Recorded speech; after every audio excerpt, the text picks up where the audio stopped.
Assalamualaikum warahmatullahi wabarakatuh. Perkenalkan saya Hasdia Febriani, peserta Latsar CPNS BPSDMD Provinsi Kalimantan Selatan, kelompok 2, golongan 2, angkatan 12 tahun 2022. Pada hari ini saya akan mempresentasikan tentang analisis isu efektivitas kinerja individu berdasarkan tupoksi bidan di puskesmas. Adapun tahapan dari analisis isu adalah yang pertama identifikasi isu, kemudian menapis isu prioritas, yang ketiga melakukan analisis isu, dan yang terakhir adalah melakukan penyelesaian masalah. Yang pertama saya lakukan adalah pra-analisis.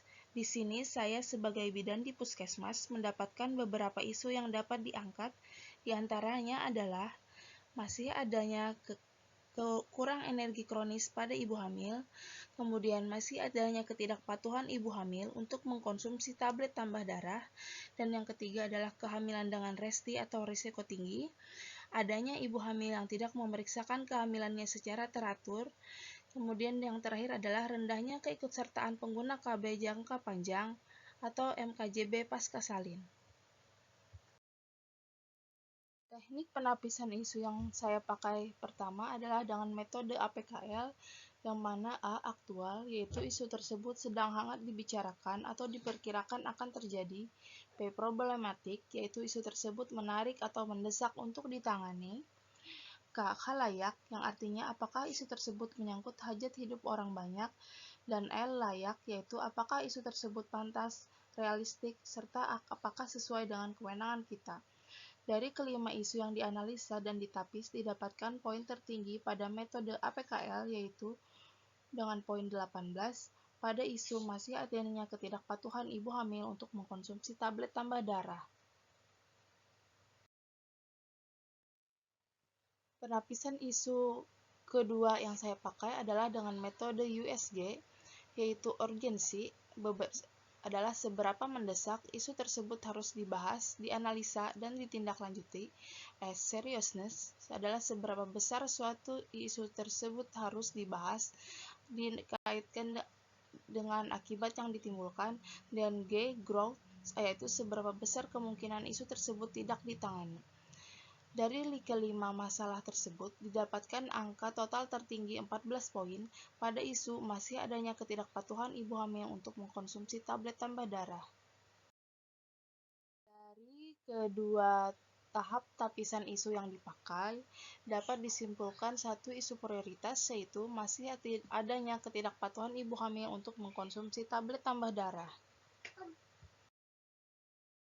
Setelah melakukan tapisan isu dengan menggunakan metode APKL dan USG, ini kemudian saya melakukan analisis diagram fishbone, yang artinya adalah teknik sebab akibat, mencari akar-akar permasalahan pada isu tersebut.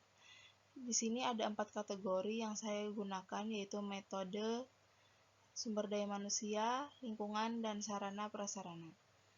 Dari metode dapat diambil bahwa karena sulitnya mengontrol rutin dan berkelanjutan, serta evaluasi konsumsi tablet FE yang belum optimal.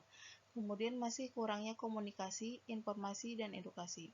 Dari sumber daya manusia dapat diambil bahwa kurangnya kesadaran ibu hamil untuk minum tablet tambah darah, adanya efek samping sehingga ibu tidak mengkonsumsi tablet tambah darah, dan yang terakhir edukasi cara meminum tablet tambah darah yang benar belum optimal.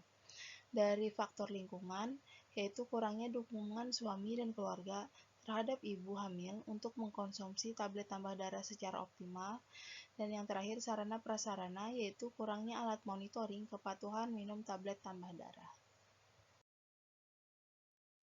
Kemudian saya juga melakukan teknik analisis isu pemecahan masalah dengan menggunakan metode SWOT.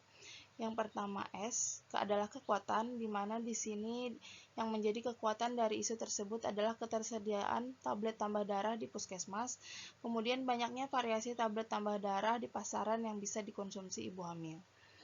Yang kedua adalah weakness, yaitu kelemahan, Lalu untuk kelemahan yang saya temukan adalah efek samping yang ditimbulkan jika mengkonsumsi tablet tambah darah, edukasi cara meminum tablet tambah darah yang belum optimal, dan kurangnya kesadaran ibu hamil itu sendiri untuk mengkonsumsi tablet tambah darah. Opportunities atau kesempatan adalah yang menjadi kesempatan untuk menyelesaikan isu tersebut adalah adanya tablet tambah darah gratis dari pemerintah dan adanya BPJS pemerintah untuk semua warga.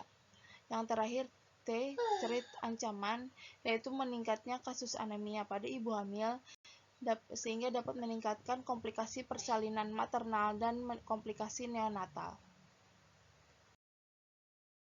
Setelah melakukan beberapa teknik penapisan isu dan teknik analisa pemecahan masalah, maka saya dapat menemukan alternatif penyelesaian isu, di mana di sini isunya adalah masih adanya ketidakpatuhan ibu hamil untuk mengkonsumsi tablet tambah darah, yang mana penyebabnya adalah karena adanya efek samping yang ditimbulkan jika mengkonsumsi tablet tambah darah, edukasi cara minum tablet tambah darah yang benar belum optimal, serta kurangnya kesadaran ibu hamil dalam mengkonsumsi tablet tambah darah. Alternatif penyelesaian yang pertama yaitu melakukan monitoring ibu hamil dengan cara membuat kartu kontrol minum tablet tambah darah dengan melibatkan peran suami dan keluarga. Adapun tahapannya itu menentukan jadwal monitoring ke rumah ibu hamil yang anemia dan memberikan kartu kontrol minum tablet tambah darah yang akan diisi oleh suami dan keluarga, dengan hasil yang diharapkan yaitu untuk meningkatkan kepatuhan ibu hamil dalam mengkonsumsi tablet tambah darah. Alternatif penyelesaian yang kedua yaitu memeriksakan kadar Hb secara berkala atau melakukan pemeriksaan ulang, yang mana tahapannya adalah menentukan jadwal pemeriksaan ulang, dengan hasil yang diharapkan yaitu dapat meningkatkan kesehatan ibu hamil sehingga dapat menurunkan komplikasi maternal neonatal. Kemudian alternatif penyelesaian yang ketiga yaitu melakukan penyuluhan pada ibu hamil terutama yang mengalami anemia. Tahapan di setiap alternatifnya yaitu menentukan jadwal penyuluhan di desa, kemudian dengan metode yang digunakan adalah ceramah dan tanya jawab serta membagikan leaflet. Dengan hasil yang diharapkan yaitu dapat meningkatkan pengetahuan mengenai anemia sebagai akibat dari tidak mengkonsumsi tablet tambah darah. Kemudian alternatif penyelesaian yang terakhir yaitu melakukan kolaborasi dokter dan ahli gizi, yang mana tahapannya itu melakukan konsultasi dengan dokter dan konsultasi dengan ahli gizi. Dengan hasil yang diharapkan dapat mengetahui tindakan yang sesuai dengan keluhan yang dialami ibu hamil. Adapun pihak-pihak yang terkait dalam pemecahan masalah ini, yang pertama ibu hamil, suami, keluarga, bidan, kader, ahli gizi, serta warga puskesmas itu sendiri. Demikian yang dapat saya sampaikan. Salah khilaf mohon maaf. Assalamualaikum warahmatullahi wabarakatuh.